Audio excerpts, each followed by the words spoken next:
Hello.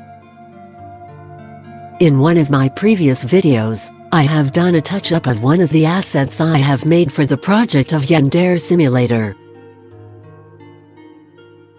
Having not put much effort into the work, I now have a couple of items with my signature that show a rather unpresentable texture and detail. Since those items are not going anywhere, I have decided to do another touch-up. In this video, I will demonstrate the process of fixing the old models and completely retexturing them. I'll take these speakers and start with the wide one. Let's observe the topology and UV unwrap.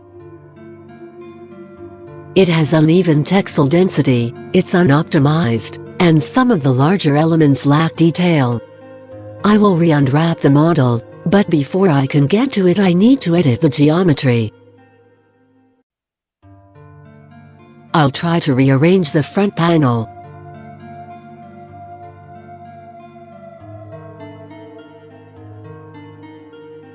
I'll just remove it completely and grow a new one out of the edges of the speaker rim. It's an attempt to remove the holes under the smaller speakers while keeping the big one.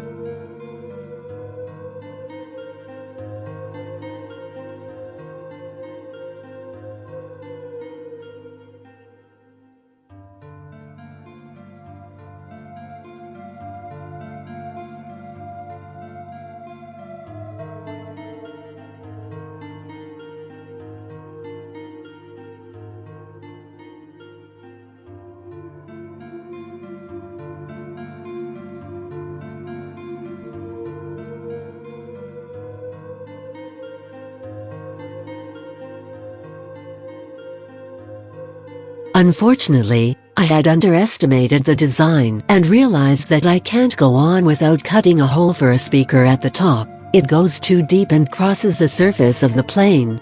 And I have no intentions of flattening the speaker itself, it's perfect.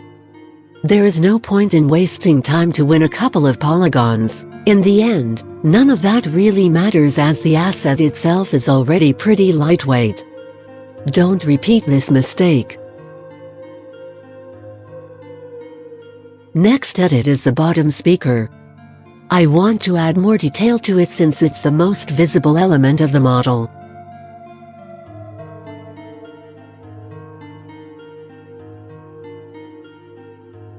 I detach the parts by cutting and pasting them back so that I can have different edge flow and density.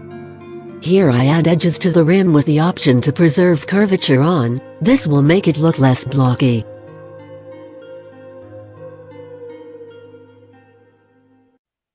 I'll perform the same procedure with the other two speakers, except I won't add edges to the curvature of the rims.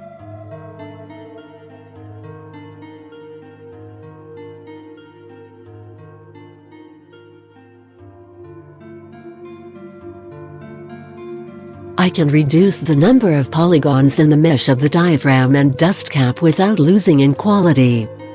I will demonstrate a technique that works well for radial and conical geometry.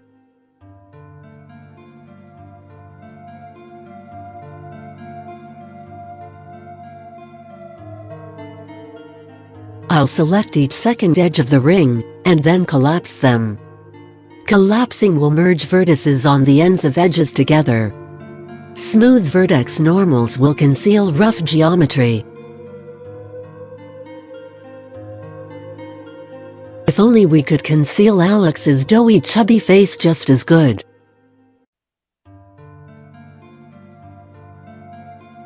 Speaking of chubby faces, after Yandere Simulator is done there are not many other prospects for Alex and Mulberry. However, they are both more than qualified to represent a French multinational tire manufacturer.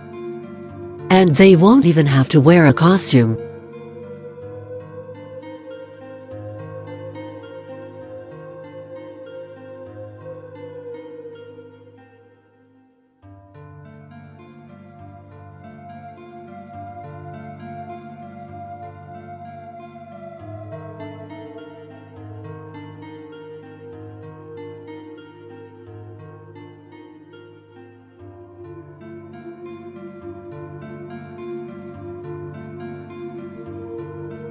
Now I will set up control edges for subdivision. I can use edge weighting, but that's not what I need. Some may wonder, why would I need to subdivide the mesh? No, I won't be baking a normal map, but I will bake curvature, and I want it to be nice.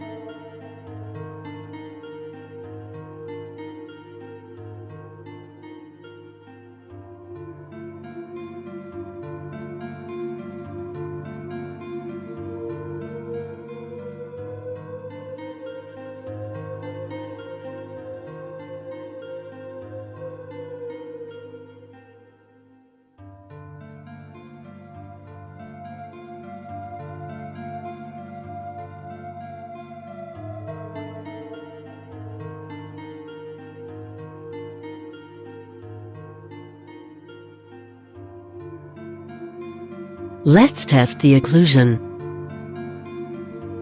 I set the layer to luminous amount so that it emits light instead of absorbing and reflecting from the environment. It's a trick to make the black and white layer more convenient to look at. You can set it to color, but I don't find that representative of the result enough.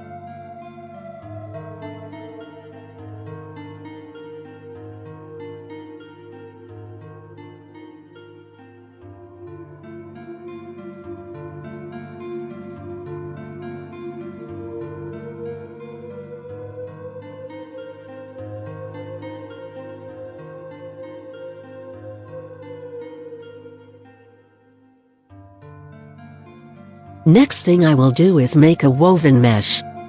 I have seen a pretty design for a speaker with a woven mesh cover on the diaphragm. I know a little bit more than nothing about these things, but one thing I know for sure: I liked how it looked, and so I will incorporate that concept in the model. It's pretty simple. The method requires the mesh to conform to the surface of the speaker diaphragm. First I'll model the individual pieces and then multiply them, forming an array.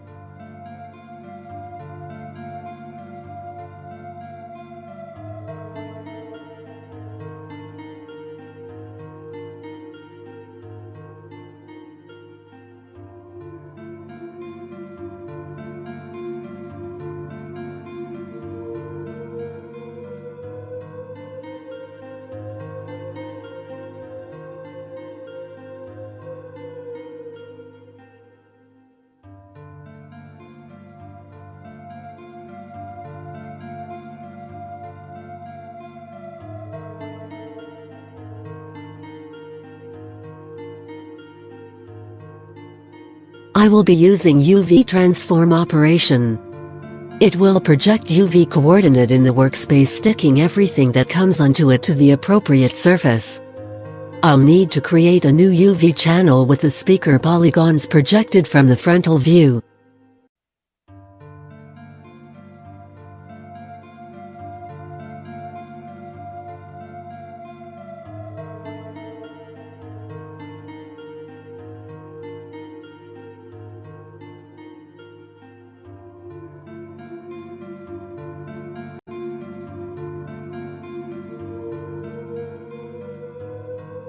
I won't relax the UV island, it's unnecessary.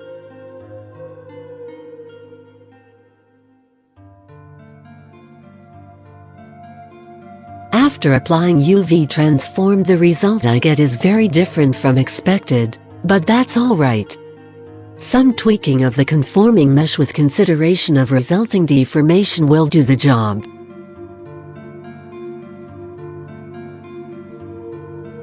First I'll make woven mesh into a procedural item.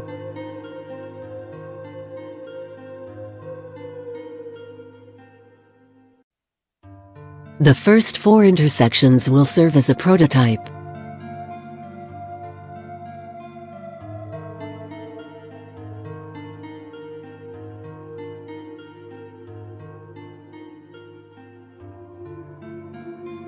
After measuring the size and using it as offset, I get a seamless and even pattern.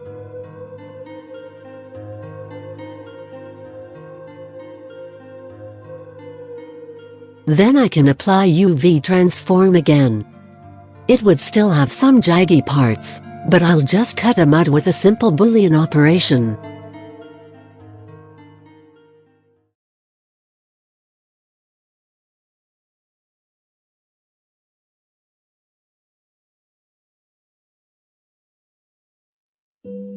Now it's time to do the unwrapping. As you can see, some parts of the model are deleted. They will be restored by mirroring the opposite parts. I have already laid down some of the UV islands aside.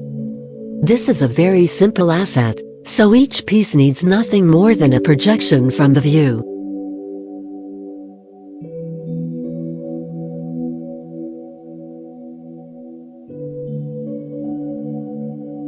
I'll straighten up some of the islands. Straight is best.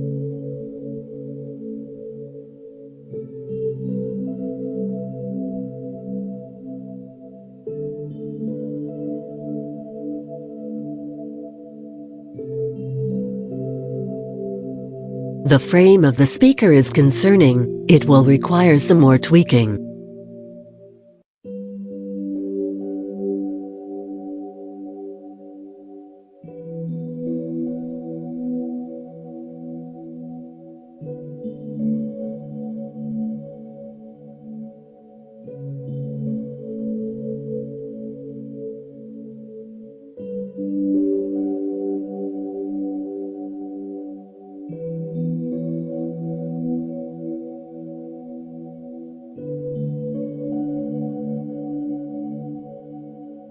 To bring things together, I'll sample texel density from one UV island and apply it to everything else.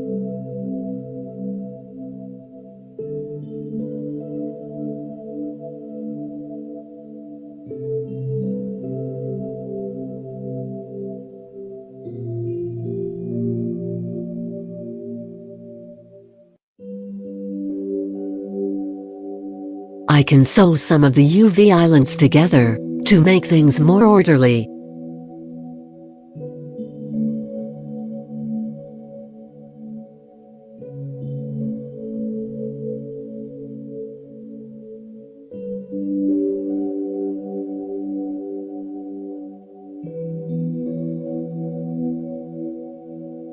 You know, Alex could try his luck at acting. He's already pretty expressive and passionate. Some theatrical classes won't hurt him. There is a market for exceptionally unattractive actors. The successful career of Benedict Cumberbatch is a prime example.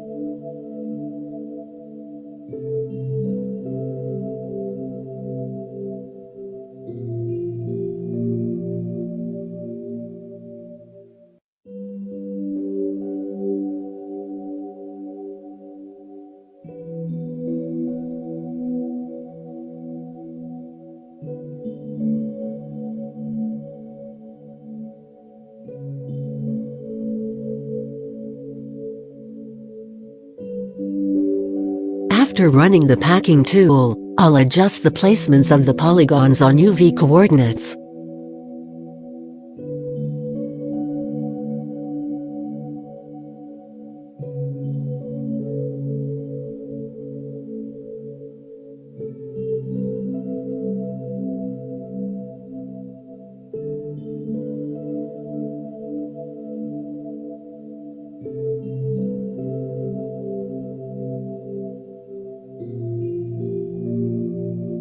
The circular UV islands here can be made into a straight ribbon.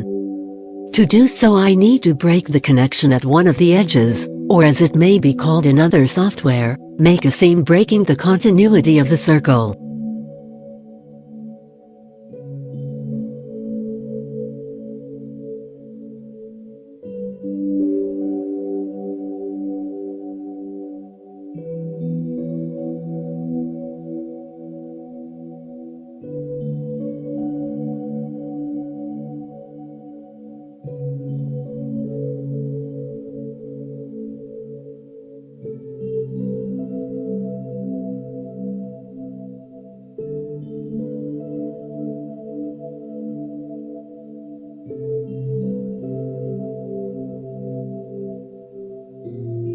After placing all the parts on the UV coordinates, I get waist expanse in between the patches, just like inside Mulberry's stomach. As long as texel density is consistent, unused space is not a problem. Now that I have unwrapped the model, I can mirror the sides to fill the missing parts.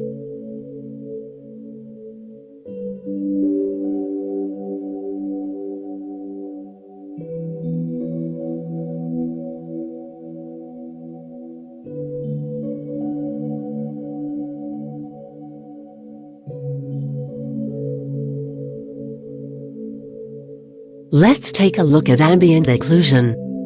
Do not mistake it for occlusion layers I have mentioned earlier. These are different things.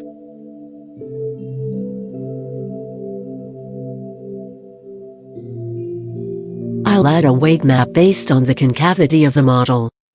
I'll use it as a mask to define concave curvature later. Seems like everything is in order. Let's run the first bake.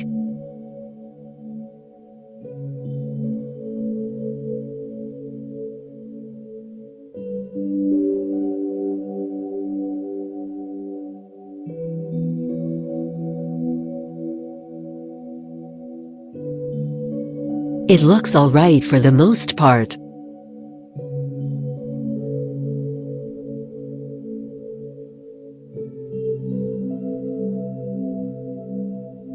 I don't like this uneven occlusion. Baking details of cylindrical objects is tricky. Sometimes artists don't bother with it, but it's manageable. I will apply subdivision to a low poly mesh so that it conforms to the curvature of the high poly mesh more accurately. I'll use edge weights to sharpen the corners.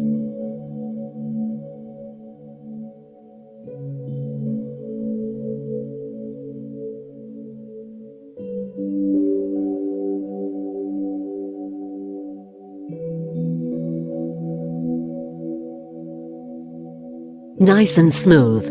It won't affect the unwrap in any way. There is nothing to worry about.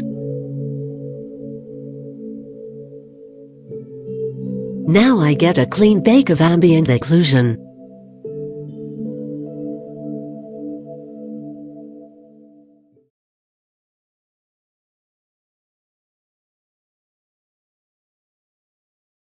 Time for my favorite part of the work, texturing.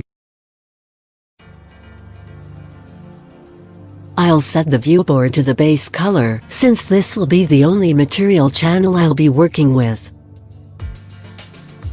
I have already made a texture group to see how ambient occlusion and concavity maps look in Substance Painter, but I'll make it one more time for your entertainment. I'll just copy color fill layers from the group, since I can't be hassled again to open the browser and pick the colors from the concept illustration.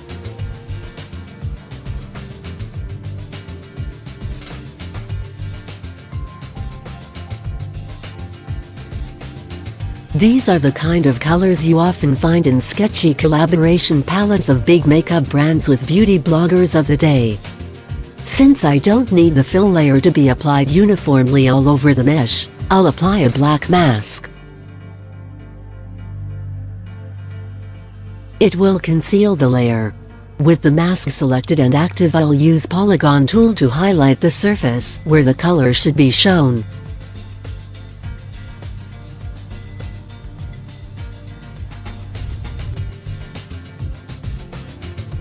The UV viewport is interactive, and you can click on the UV islands instead.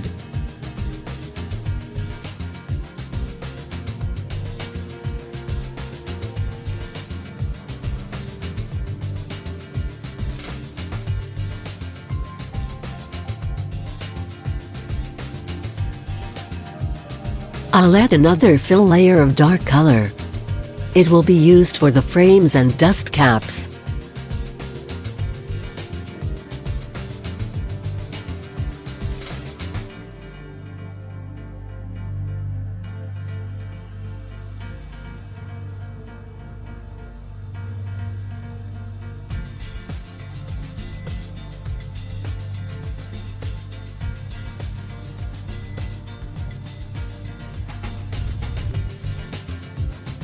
You probably expect me to make another joke at the expense of the main artist of the Yandere Simulator.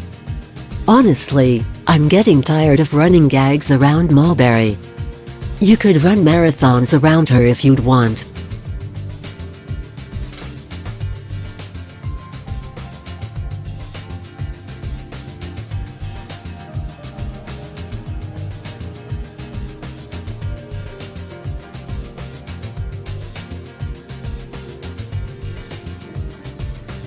Another color for the diaphragms, and one for the tiny tablet at the top.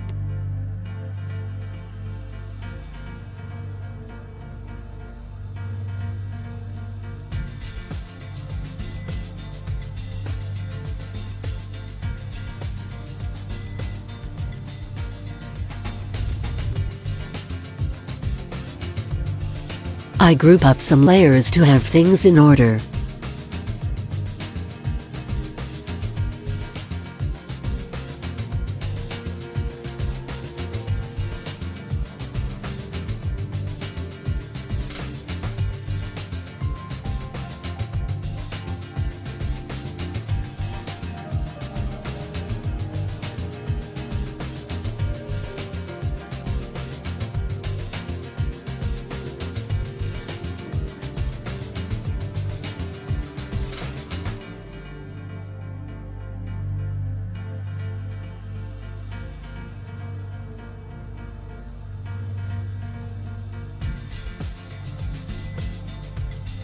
Now it's time to apply baked textures.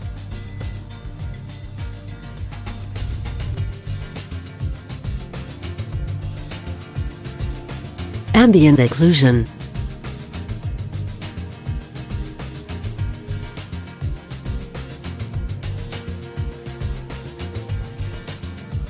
The texture layer will be set to multiply.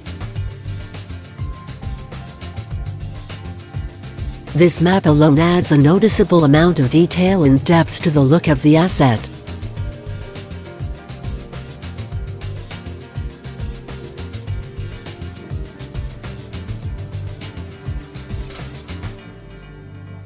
Next is concavity map.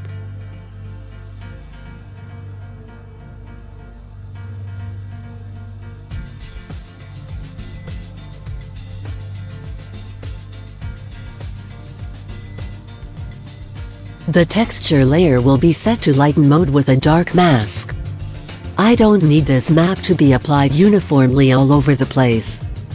For that, I'll paint over the mask with a soft brush. Soft and subtle, like Alex's abdominal muscles.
Alright, all the maps and colors are in place, but it's not over yet.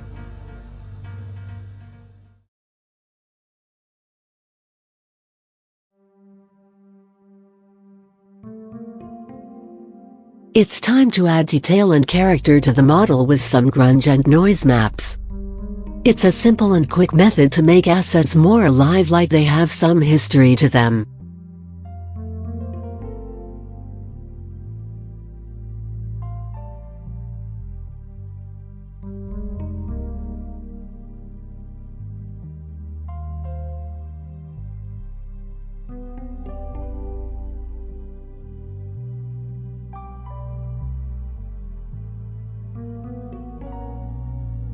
Grunge will be set to screen mode with intensity lower to a minimum. It will lighten the overall color of the texture, but it's not a problem.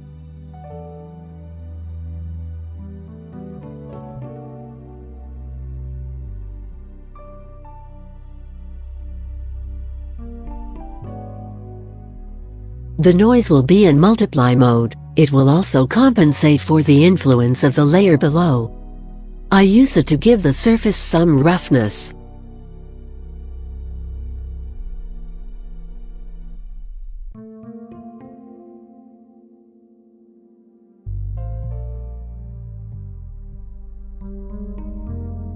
Next is the frontal panel. Things work a little bit differently here.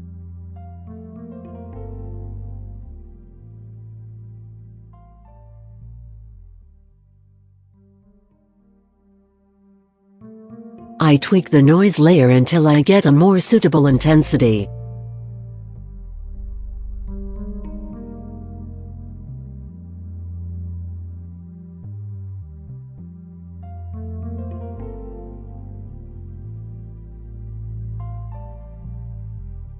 There is no need for grunge or anything else because it already has a good amount of occlusion going on.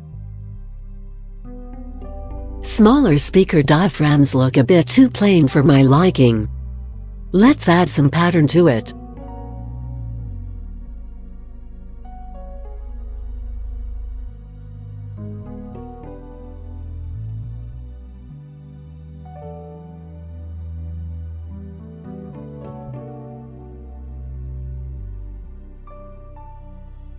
Now that's more like it. The same workflow will be applied to the standing speaker.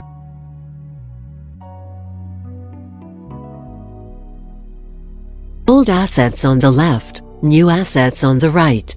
The difference in quality is so big, I wonder how did Alex even accept such work in the first place?